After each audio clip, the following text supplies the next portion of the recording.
In the first game of our Saturday afternoon double dip, Northwestern State 71-66. Coach, they'll be at the free throw line, won't they? Man, it's tough. It's a tough day. I thought we handled the adversity on the road very well. I'm proud of the effort of our team. We had a bad third quarter defensively after we got our players back in the game. But, just the way the game was called in the first half put us in a really bad position. And I didn't think it was called equally on both sides. For that team to shoot 21 free throws in the first half and for me to get a technical foul for clapping to hype my team up, that wasn't good officiating in the first half, and I thought it was a poorly officiated game. But I'm not taking anything away from Northwestern, but that's not, a team that shot 4 free throws for the game last game, that turns around and shoots 21 in the first half. It's a whole different ball game. But the thing is, we shot ourselves in the foot because in the second half, as we continued to do what we were supposed to do, we got the ball where we wanted to get the ball, and finally got to the free throw line like we're accustomed to in the second half. We didn't capitalize. We missed. We shot below 50% from the free throw line, and that's on us. On the road, you're going to have adversity. You're going to have to overcome some things. I thought our bench did a great job in the first half of really stepping up when Dez had to, Layla had to, Mia had to, Zaria had to. Dory had to. I think our whole starting lineup had 2 fouls, and then Jordan Beatty ended up getting a second foul as well. 6 players with 2 fouls in the first half.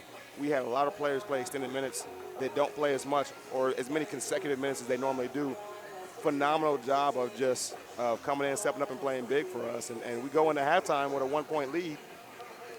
Got to find a way to finish. We didn't guard in the third quarter like we needed to, but I love our fight in the fourth quarter. I love how we came back. It was the best we executed out of timeouts. We probably, the bounce pass wasn't a great pass right there to Layla, and down 3. We thought with the time that we had, we'll take the best shot. We'll take a 3 or a 2 right there, and you just can't turn the ball over.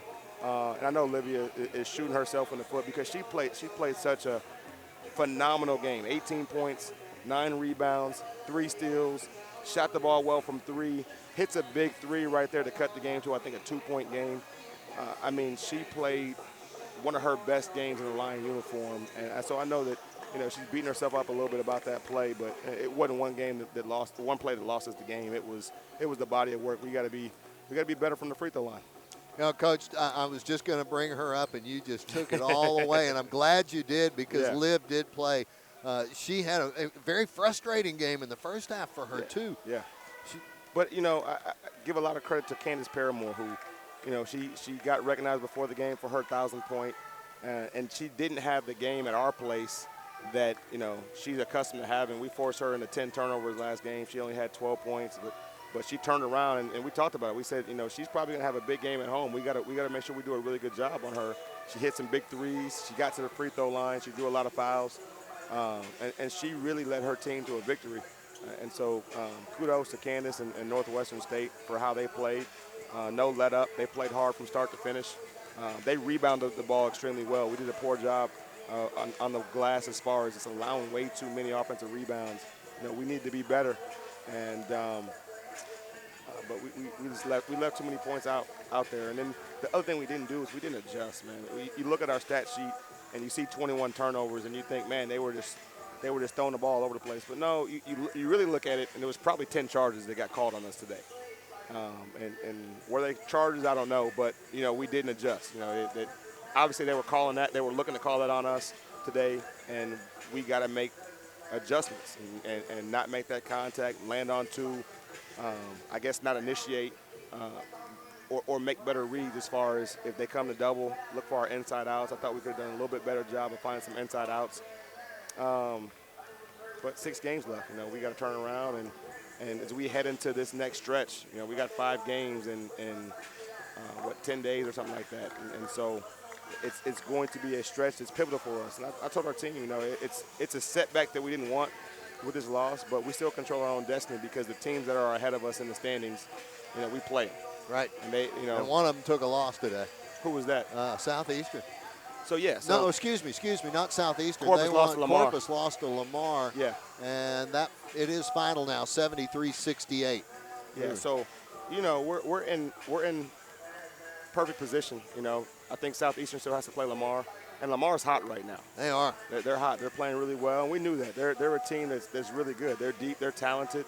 So next week's a big week for us as far as just taking care of home floor.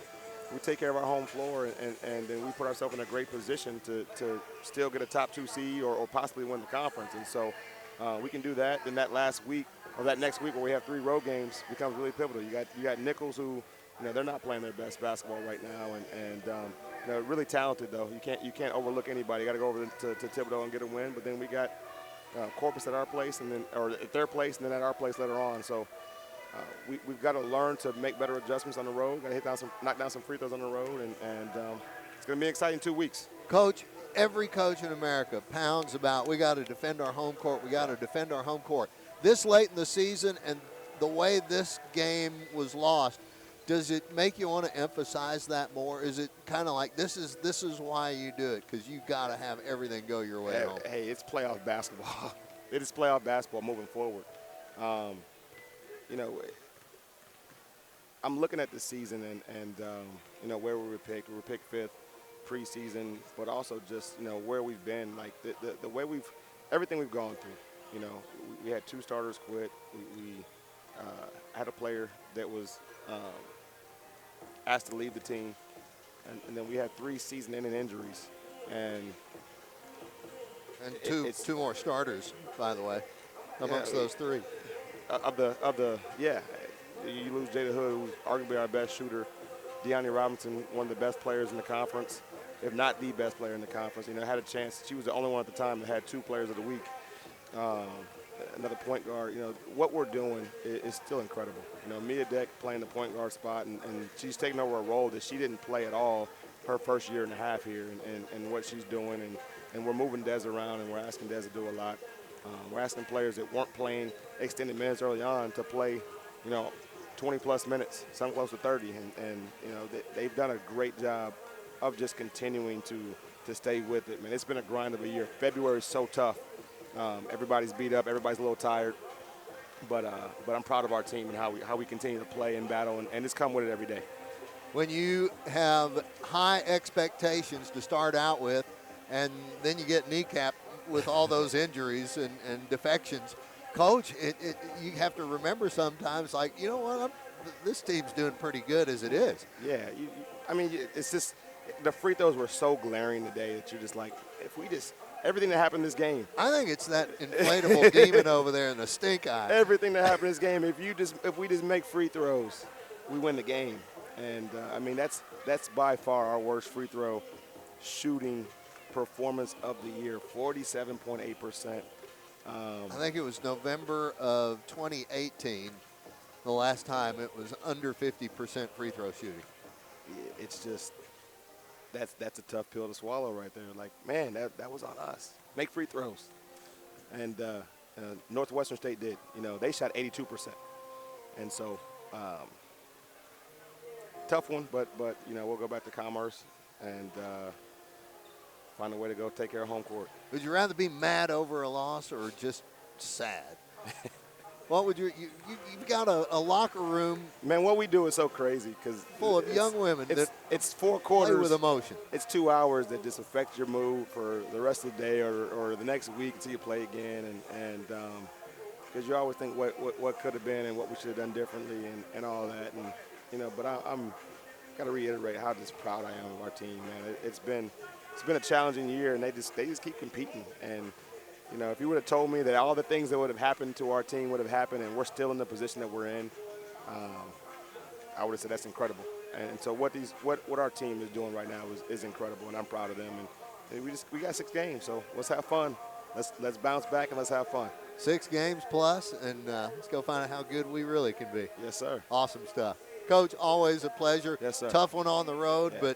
But we get to go to our house for the next 2. Yeah, we'll bounce back. And that's always good. Thank Jason Burton, head coach, A&M-Commerce Lion Women.